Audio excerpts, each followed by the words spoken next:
xibaar yu wér te wóor ca tàng ba abonnez-vous pour ngeen di mën di jot suñuy vidéo.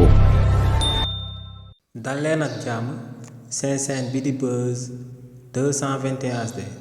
kii di Madiambal Diagne te ak personnalité politique bu kenn doot présenté ci réew mi di Sénégal ginnaaw bañ ko jébalee ak convocation ci réewu Sénégal te li ni mel daal di sabab mu daw daal di toog réewu France kookee ci dossier bi daal di nay am lu ci daal di bees. lu daal di bees ci dossier Madiambal Diagne bi moom mooy que ne jabaram bii di yoo ci turu Binta Diaby mi nga xam ne ginnaaw moom ba mu dawee génn ci réew mi lañ ko daal di teg loxo moom ak ñaar ci ay doomam te muy Serigne Saliou Diagne ak kii di Mohamed Diagne di leen toppee association de malfaiteurs ak blanchissement de capitaux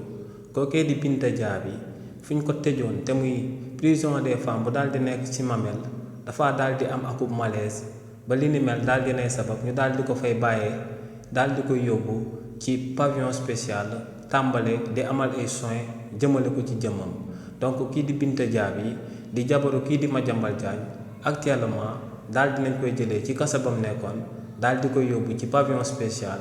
tàmbale di ko fa daal di faj ndax kookee dafa amoon akub malaise ginnaaw bañ ko dencee woon ci kaso bi. ci fàttali rek kii di Binta Diaby ak yeneen ñaari doom bi lu sababoon ñu daal di koy teg loxo ci dossier boobee moom mooy que ne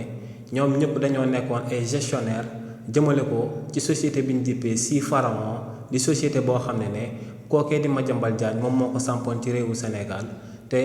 ci société boobee la waa Sentip daal di njort que ne kookee di Madiambal Diagne dafa daal di dugal akub xaalis boo xam ne xaalis la bu lewul li ni mel nag moom moo sabab ñi nga xam ne ñoom la doon àndal di daan liggéey ci société boobee te muy Binta Diaby ak ñaari doomam yi yoonu réewu Sénégal tegoon leen loxo jëmale ko ci coow loolee ginnaaw ba seen papa bii di Madiambal Diagne dawee daal di génn réewu Sénégal. xibaar yu wér te wóor ca tàng ba abonnez-vous pour ngeen di mën di jot suñuy vidéo.